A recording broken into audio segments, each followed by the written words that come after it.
Hi food lovers, welcome back to పార్థూస్ వంటశాల.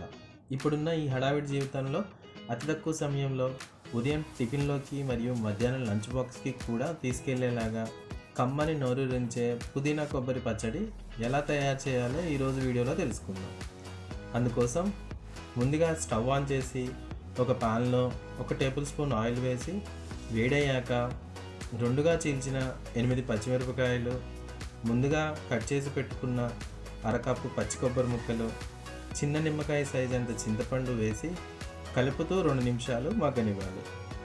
తర్వాత శుభ్రంగా కడిగిన ఒక కట్ట పుదీనా ఆకులు వేసి మరో 2 నిమిషాలు మగ్గించి స్టవ్ ఆఫ్ చేసుకొని ఈ మిశ్రమాన్ని అంతా చల్లార్చుకోవాలి.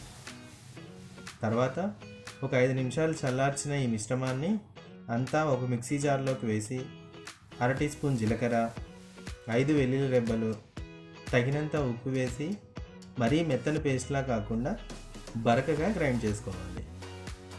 ఇప్పుడు తాలింపు కోసం అదే ప్యాన్లో 1 టేబుల్ స్పూన్ ఆయిల్ వేసి కొంచెం వేడయ్యాక 1 టీ స్పూన్ తాలింపు దినుసులు, 1 రెబ్బ కరివేపాకు, 2 ఎండుమిర్చి ముక్కలు వేసి అన్నీ వేగాక ముందుగా గ్రైండ్ చేసి పెట్టుకున్న పచ్చడిని ఈ తాలింపులో వేసి బాగా కలుపుకొని సర్వ్ చేసుకోవడమే.